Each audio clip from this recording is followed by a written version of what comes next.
देखिए, अभी हम लोग बिसर के लोधना एरिया 10 के कार्यालय के बाहर में खड़े हैं और यहाँ पर झरिया विधायक पूर्णिमा नीरज सिंह और साथ ही जनता मजदूर संघ बच्चा गुट के कुछ प्रतिनिधि हैं जो गए हुए हैं एरिया 10 के जीएम के साथ वार्ता कर रहे हैं।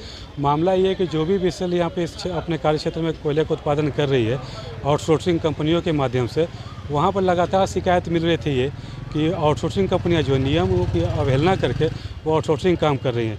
जल छिड़काव का ये मुद्दा है, कुछ क्वार्टर का मुद्दा है, विस्थापितों का मुद्दा है, तो वो सारे मुद्दों को लेकर झरिया विधायक पूर्णिमा नीरज सिंह फिलहाल लोधना एरिया 10 के महाप्रबंधक के साथ में वार्ता कर रही है। तो जैसे ही ये वार्ता संपन्न होगी हम जानेंगे इस बैठक से क्या कुछ निकल कर आया है। देखिए, आपको जानकारी होगी कि पिछले महीने जो है हमने जयरामपुर में एक सभा की थी और वहाँ के लोगों की जो नई परियोजना शुरू हो रही है उसको लेकर काफ़ी सारी परेशानियाँ थी। तो उस सभा में जयरामपुर और लोधना के जो है सभी लोग थे और उन लोगों ने जो है समस्या को बताया था। उसको लेकर आगे बढ़कर हम आज जीएम के साथ हमने मीटिंग की इस समस्या को लेकर और यहाँ पर सभी बिंदुओं पे बात हुई, चाहे प्रदूषण की बात हो, चाहे वहाँ पर जो है सड़क और पानी और सारी चीज़ों को लेकर बात हो। और सबसे बड़ी समस्या जो है कि जो परियोजना से हटकर लोगों को परेशान करके जो है यहाँ पर परियोजना को नहीं चलाया जाएगा। विशेष करके इन सभी बिंदुओं पर आज बहुत लंबी चर्चा जो है हुई है। बहुत सारा हम लोगों को आश्वासन भी मिला है कि अगले 2 महीने में जैसे सड़क की समस्या है या पानी की समस्या है और जो डंप है, इन सब की समस्या को लेके काफ़ी सारा जो है निस्तारण होगा यहाँ पर और लोगों की समस्याओं को यहाँ सुना जाएगा। पीएफ के भुगतान को लेकर जनवरी में जो है जनता मजदूर संघ द्वारा एक मीटिंग की गई थी, उसमें 97 लाख के भुगतान की बात थी और उसको करने के बाद अभी ये पता चल रहा है कि ये बहुत बड़ी जो है एक घपला है यहाँ पर हुआ है। इससे हम जो है डीसी को अवगत कराएंगे और सीओ इसकी जांच करके अगर अब जवाब नहीं मिलता है तो अब अधिकारियों पर सीओ जो है एफआईआर करेंगे। झरिया बलेपुर सड़क में क्या कुछ मामला था वहाँ पर? देखिए, झरिया बलेपुर सड़क का कोई मामला नहीं था। मामला ये था कि 2010 से बीसीसीएल उस सड़क को रखे हुआ था, उसको हमने वापस लिया, उसकी एनओसी ली, उसका डीपीआर फाइनल हुआ, आज सड़क वहाँ बन गई। बनने के बाद वहाँ पर एक नोटिस जाता है और हम देखते हैं वहाँ पर एक बार जाने के उसमें क्रम में देखते हैं कि सड़क से बिल्कुल सटा कर वहाँ परियोजना को चलाया जा रहा है, जबकि नियम था डीजीएमएस का नियम ये है कि 45 मीटर दूर आपको कटिंग भी शुरू करनी है, उसके बाद आप कुछ काम कर सकते हैं। इसकी शिकायत मैंने डीजीएमएस को की। डीजीएमएस कल वहाँ जो है संज्ञान लेकर जाएगा भी, जो है डीजीएमएस की टीम जाएगी, एरिया की टीम जाएगी और जनता मजदूर संघ के कुछ लोग वहाँ पर जाएंगे इस बात को जो है सत्यापित करने के लिए। और जैसा पाया जाएगा कि वो 45 मीटर के अंदर में वहाँ पर कटिंग कर रहे हैं, जिससे आने वाले समय में सड़क को नुकसान हो सकता है। तो हमारी ये मांग थी कि आप उस 45 मीटर को भर के आपको जहाँ अपना परियोजना चलाना है चलाएं, लेकिन सड़क से जो है दूर रहें। और ये विशेष करके वहाँ पर काम करने वाले लोगों की बदमाशी है। लोग ये नियम जानते हैं, ऐसा नहीं है कि जो काम करने आते हैं आउटसोर्सिंग में या डिपार्टमेंटल, उनको नहीं पता है कि नियम कानून क्या है, लेकिन अपनी मनमानी ढंग से काम करने की जो है उनको, क्योंकि राजनीतिक संरक्षण पहले से उनको मिलता रहा है, इसलिए उनकी आदत हो गई है। और आप सबको पता है कि कितनी महत्वाकांक्षी योजना थी झरिया बलियापुर, आज उसके बनने से कितने लोगों का मुंह बंद हो गया है और कितना फ़ायदा है आम जनता को, चाहे सिंदरी के लोग हों, धनबाद के लोग हों। आज झरिया आने के लिए उनको इतने भीड़ भाड़ से जो है बैंक मोड़ से होते हुए नहीं, बन जाएगी पूरी सड़क अगले 2 महीने में, तो वो लोग सीधा इधर से आ सकते हैं। तो कहीं ना कहीं एक साजिश के तहत भी इसको नुकसान पहुंचा जा रहा है, लेकिन हम सही तरीके से लड़ेंगे, जो नियम कानून होगा उससे लड़ेंगे। कल एक टीम जा रही है, मुझे पूरा विश्वास है कि उतने एरिया को छोड़कर परियोजना को चलाने का जो है एक नियम। टैंकरों की संख्या बढ़ाने की बात कर रहे हैं, टैंकर वो चलता नहीं है, दिन में कभी कभी चल भी जाता है, लेकिन रात में टैंकर से जल का छिड़काव नहीं होता।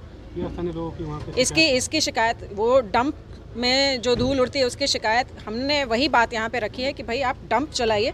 आप डंप को चलाएंगे तो कम से कम पानी का छिड़काव करके डंपिंग कीजिए, ना कि ले जाके ऐसे कर दीजिए। और वहाँ बीआर कंपनी के लोग हैं, लोधना के लोग हैं, उन सब ने मुझे बाकायदा वीडियो दिखाया है, मैं खुद भी वहाँ पर गई, देखा है। इन सब पे आज बात हुई है, क्योंकि हमने एक सभा भी की थी उसको लेकर। तो निश्चित तौर पर आने वाले 2 महीने में ज़्यादा बोल रही हूँ क्योंकि मैक्सिमम टाइम है उतना, उसमें जो है आपको बहुत सारे जो समस्याएं हैं ये दिखेंगे। क्योंकि देखिए, आने वाली परियोजना से वहाँ लोगों को भी लाभ है, लेकिन लोगों को परेशान करके वो लाभ नहीं दिया जा सकता है। उनके स्वास्थ्य को, उनकी जान को खतरा करके वो लाभ नहीं दिया जा सकता है।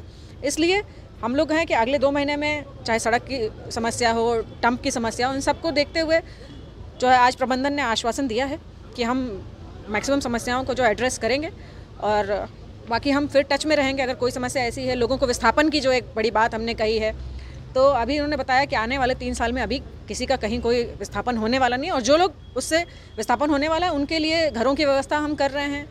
अगर घर नहीं दे पाते हैं तो उनके लिए उस पैसे की व्यवस्था है कि कहीं वो अपना जाके कर सकें। ऐसे ज़्यादा लोग नहीं हैं अभी तक, तो इसलिए हम लोधना मोड़ से जयरामपुर में बिजली की व्यवस्था के लिए, लाइटिंग की व्यवस्था के लिए कुछ बात वगैरह होगी? बिल्कुल, लोधना मोड़ से जयरामपुर तक की एक सड़क बनी थी बीसीसीएल द्वारा, उसके लिए भी मैं एक चिट्ठी लिख रही हूँ क्योंकि अभी सड़क हाल ही फिलहाल मुझे लगता है पिछले साल बनी और बड़ी ख़राब हो गई है और बीसीसीएल द्वारा ही बनाई गई थी। तो वो भी एक चिंता का विषय है कि बीसीसीएल में ये किस तरीके की ठेकेदारी होती है।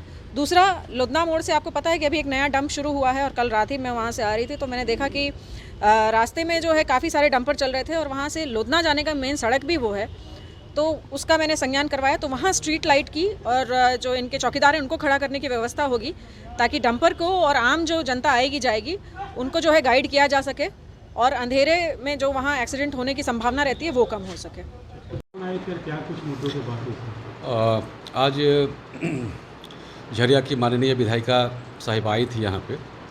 जयरामपुर कोलरी और कुजामा कोलरी के कुछ मुद्दे थे जो उनको डिस्कस करना था। आज ही शॉर्ट नोटिस से मुझे नोटिस ही मिला और हम लोग आज बैठ करके बहुत सारी बातें हुई। किन मुद्दों पर मुख्य रूप से बात हुई थी सर, और आपके तरफ से क्या कुछ आश्वासन दिया गया?